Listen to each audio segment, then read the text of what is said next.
E essa cidade, ela tinha no centro dela, eles colocaram uma imagem do deus Esculápio, que falava o deus da cura. Então as pessoas vinham de todos os lugares, chegavam a Pérgamo e faziam as suas devoções a esse Deus que tinha o símbolo de uma serpente. Quando você vai ao médico e você vê aquela serpente no jaleco do médico, aquilo vem de Pérgamo, aquilo vem de Esculápio. Até hoje. E quando ele olha, gente, ele olha para Pérgamo, ele olha para aquela cidade, no centro da idolatria, uma idolatria pesada, como a Aparecida do Norte hoje, e ele coloca lá uma igreja poderosa. Irmãos, na porta do inferno não pode prevalecer contra a igreja de Deus. E quando ele diz assim, o anjo que está na igreja de Pérgamo, diz aquele que tem a espada aguda de 2 fios, eu sei a tua obra, eu sei aonde tu habitas, que aonde está o trono de Satanás, e retens o meu nome, não negaste a minha fé. Ele sabe a casa que você vive, a tribulação que você passa, a angústia que você sofre para servir a Deus. Você vai dizer, eu vivo na terra, mas como se vivesse no inferno por causa da minha casa. Ele te conhece. E Ele consegue habitar dentro de você. Ele consegue dizer assim, eu conheço as tuas obras e que você tem guardado a fé. Só o Cristo, dono da igreja, só o Cristo, dono da nossa vida, pode dizer isso. Ele escreve uma outra carta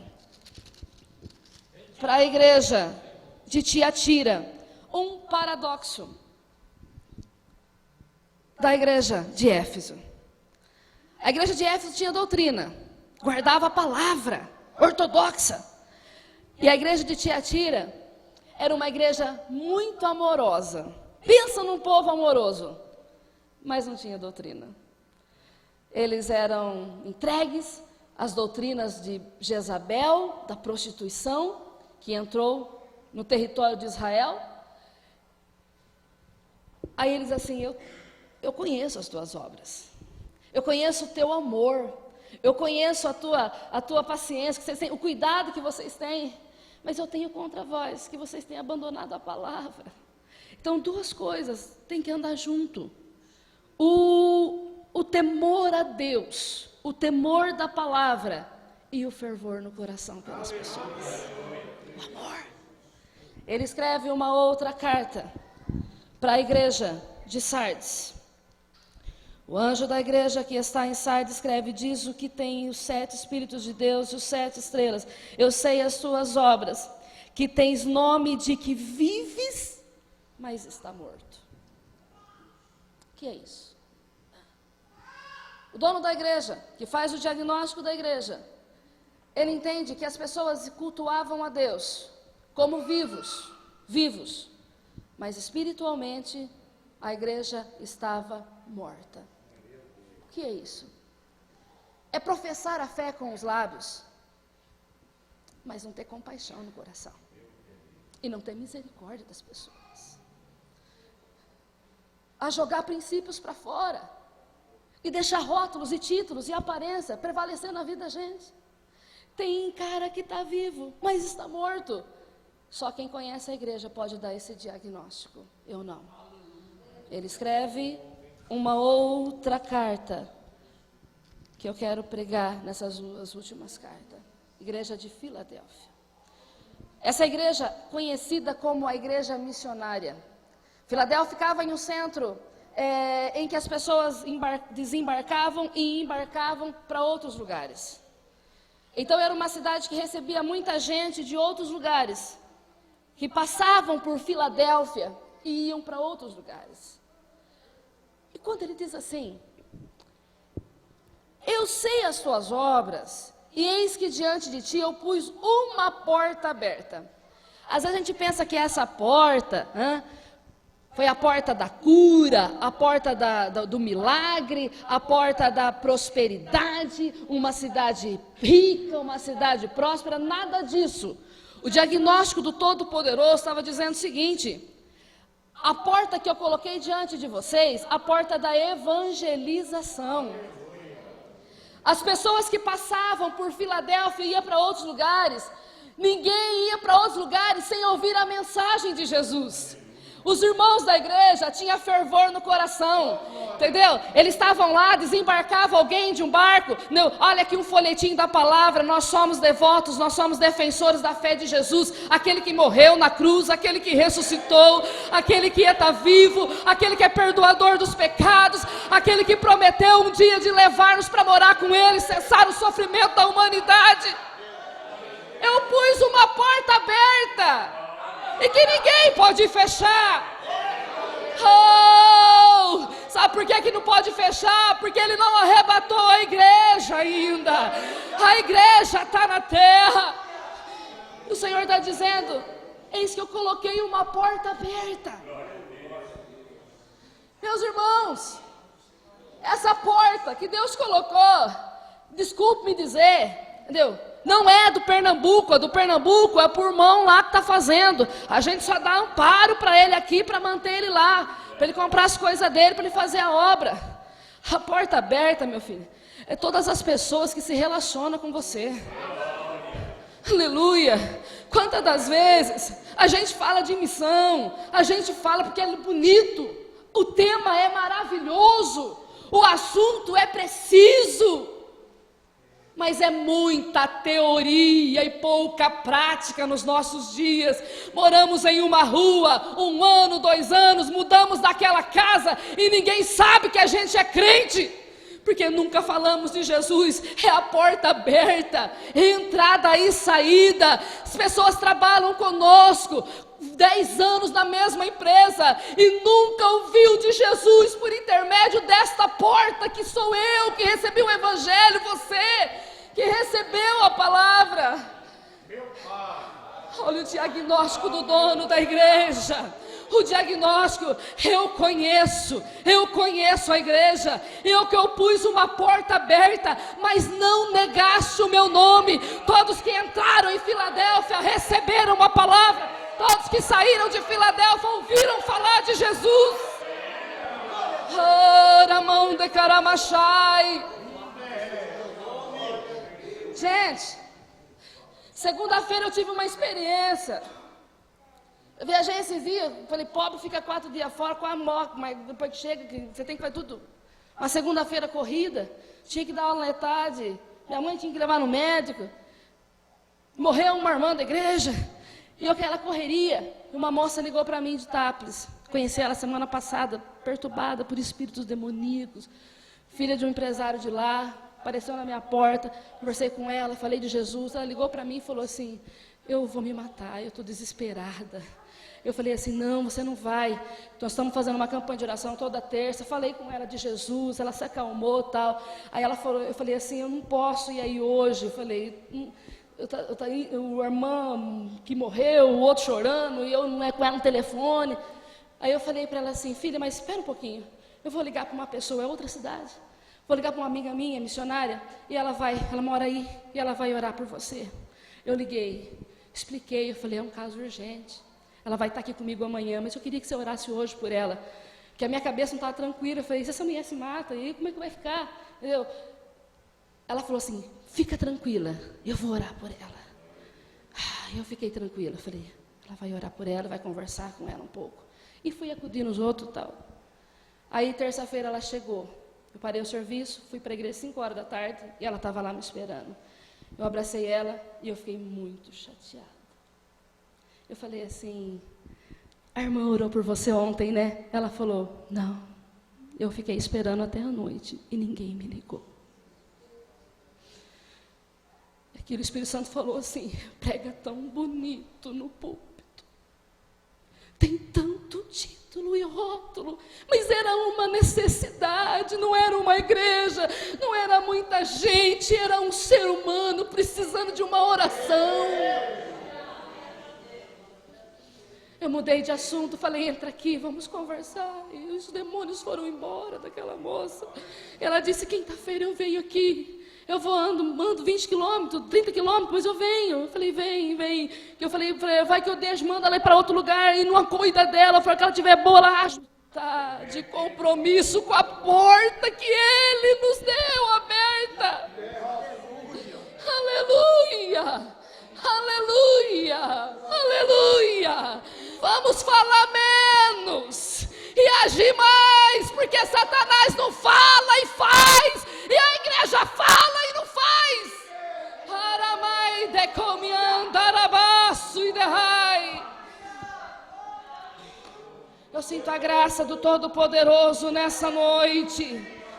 Aleluia! Aleluia! Ano passado eu estava viajando, ligou uma irmã com uma criança internada. O médico falou assim, é meningite. Ela ligou desesperada, novata na igreja. Eu liguei para mais de 10. Dá para ir lá no hospital orar até que eu chego para acalmar a aflição dessa irmã. Eu não encontrei um. Decantui mi ouderamam decantaramaço e derrai. Aleluia! Ele escreve a última carta para a igreja de Laodiceia. Laodiceia é uma cidade, um centro comercial, a cidade dos endinheirados. A igreja de Laodiceia representa a igreja do século 21, a igreja de hoje. Talvez se nós morássemos lá, nós seríamos membros dessa igreja. Eu acho que eu seria membro dessa igreja. Uma igreja em que o centro comercial, os bancários, o povo tinha muito dinheiro.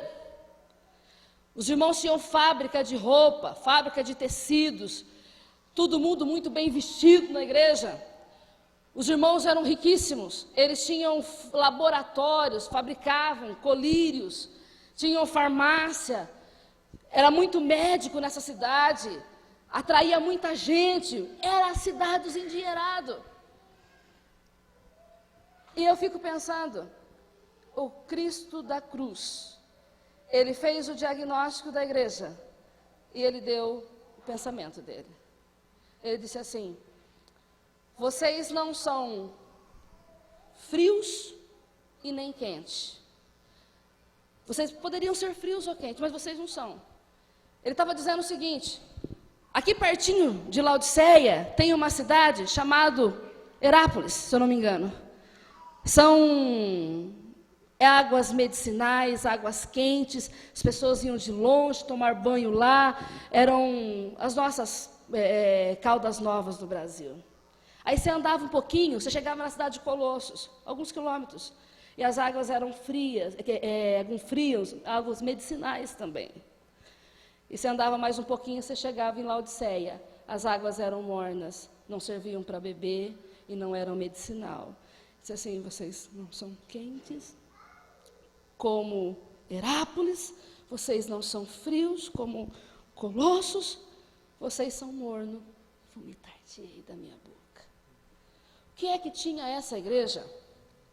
Uma igreja que quando ele não faz censura contra falsos profetas, ele não fala nada, a igreja não tinha falso profeta. A igreja era ortodoxa, a igreja tinha a doutrina da palavra. Ele não faz censura contra falsos ensinamentos na igreja.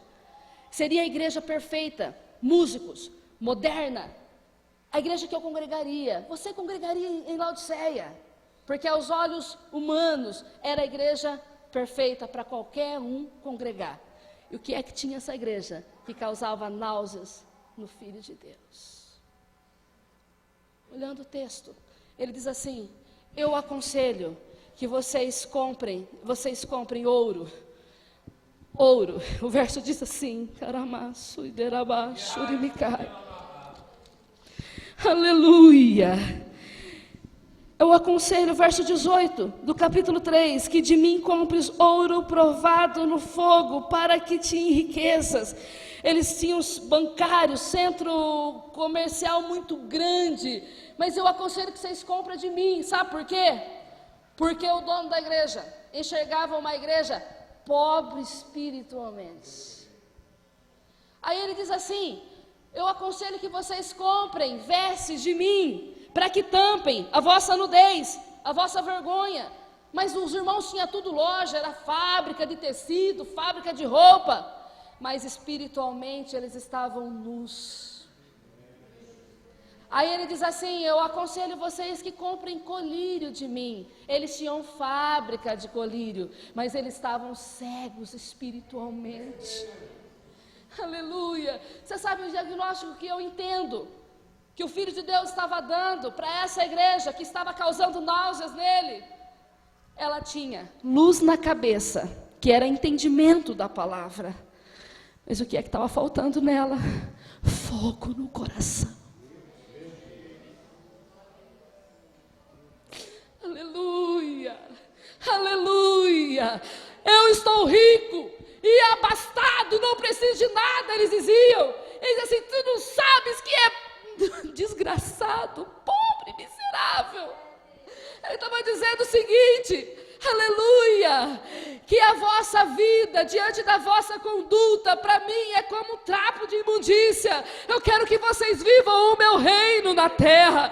O meu reino não é comida, o meu reino não é bebida, o meu reino é justiça e paz. E a justiça não está sendo realizada no meio do povo. Entra o injusto e sai injusto e não conhece a justiça de Deus. Oh, aleluia, aleluia, aleluia. Eu estava vindo de Ribeirão para cá.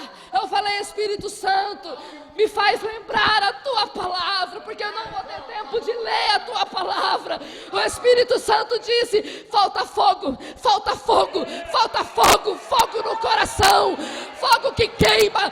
Quando você vê uma pessoa na rua, bêbado, caído na sarjeta, fogo que queima na sua alma. Quando você vê a notícia que um filho de um irmão está drogado, ele está perdido. Eu não vejo outro diagnóstico, porque eles tinham tudo, eles tinham a palavra, eles tinham a doutrina. Ele não faz censura contra a igreja de outras coisas, mas ele enxerga nu, enxerga pobre, enxerga cega. Sabe por quê? Porque Jesus veio cumprir uma missão. Ele não veio para curar, ele curou porque ele é bondoso. Ele não veio para multiplicar os pães, ele multiplicou porque ele é misericordioso. Ele veio para morrer, aleluia, para que uma igreja nascesse. E essa igreja fosse aquecida lá no Pentecoste com a descida do Espírito Santo. E essa igreja fosse queimada pelo fogo da missão, pelo fogo da evangelização, pelo ardor do amor, pelo convencimento do pecado. Oh, aleluia, aleluia. Somente o fogo do Espírito, o fogo no coração, poderia fazer os discípulos sobreviver tudo que eles iam passar. Com a permissão do pastor, eu queria convidar você para se colocar em pé. Aleluia, aleluia. Eu queria que você fosse embora para casa pensando em alguma coisa. Não foi mais um culto de missões, foi um culto em que Deus acendeu fogo no meu coração. E pensar quantas pessoas nós visitamos essa semana, quantas pessoas nós falamos de Jesus. Eis que eu coloquei uma porta aberta. Aleluia, eram 7 igrejas, era a igreja de Deus, era a igreja de Jesus, igreja comprada, cada uma com um elogio, cada uma com uma deficiência, cada uma com uma dificuldade, mas era a noiva do Cordeiro, comprada pelo sangue. Laodiceia é a igreja do século 21, que precisa ser aquecida com o fogo, com o fogo, com o fogo do Espírito Santo. Oh, ramande comi andarabasuri de cantarabai, xeramande cantui mi andarabadacai, rumi arabasuri mi. O coração de Deus, o coração de Jesus queria que a igreja de Laodiceia, que os presbíteros andassem com óleo da unção do bolso. Não era para ficar nos púlpitos da igreja. Quando ele enxergou a igreja cega, nu e pobre, ele estava querendo dizer assim: eu não quero os pastores milionários nos púlpitos, eu quero eles, aleluia, cheirando ovelha. Oh, aleluia, aleluia. Quando ele enxerga cego, nu, quando ele enxerga pobre, ele estava dizendo: eu não quero a juventude ficando até de madrugada no Facebook, mas eu quero que eles usem a tecnologia para falar que eu sou o Cristo da cruz, que salva, liberta e leva o homem para o céu. Quando ele enxergou Laodiceia cega, nu e pobre, ele queria dizer que não estávamos mais na oração, que os cultos de oração eram os menos frequentados e que os shows estavam lotados. Quando eles enxergavam cegos, nu e pobre, ele estava querendo dizer que não existe artista, mas que existe instrumento na mão de Deus. Ele estava dizendo: Laodiceia, você inverteu os valores, aleluia. Mas eu venho buscar uma que é lavada as vestes do sangue do Cordeiro, aleluia, que vive a essência do Evangelho. A essência do Evangelho se resume em amar, amar e amar, e nunca fechar a porta.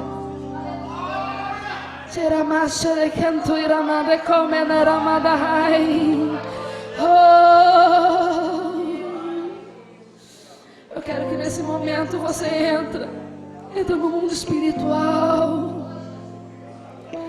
Ele está aqui, ele diz assim: eu conheço as tuas obras, eu sei que você me ama, mas eu quero te trazer para o centro da minha vontade. Eu sei, mas eu marquei um encontro nessa noite para colocar fogo no coração. Vai sair daqui cheirando a alma, vai sair daqui pensando de que mensagem que vai pregar amanhã, vai sair daqui apaixonado pela palavra, convencido do relacionamento que traz a oração.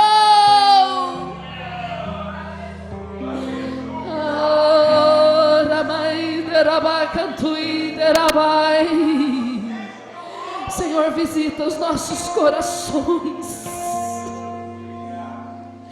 transforma nossas vidas, ó Deus. Estamos vivendo um cristianismo tão distante da tua vontade. Nós reconhecemos os nossos erros, pedimos que o Senhor aviva a nossa vida, aviva a nossa mente, que há luz na nossa mente e fogo no coração. Sobre esse filho teu, essa filha tua, está fazendo aliança de pregar mais a tua palavra. Eu quero pedir a Deus que o Senhor levanta nessa noite, levanta pastores, levanta missionários. O Senhor levanta dirigentes de oração, levanta professores de escola bíblica. O fogo do teu Espírito fez o Pedro virar um grande apóstolo. O fogo do Senhor fez o Paulo ficar tão crente que pôde morrer pelo Evangelho. O teu fogo, Senhor, nos convenceu. Aleluia, a tua presença, que vem ora como um vento, que vem como fogo, que vem para purificar, nos libertar nos transformar. Somos o teu altar. Somos o Senhor, o teu altar, em sacrifício vivo, ó Pai. E dizemos: pode nos queimar. Diga para Ele: pode nos queimar. Pode nos queimar. Eu abençoo a tua igreja, Pai.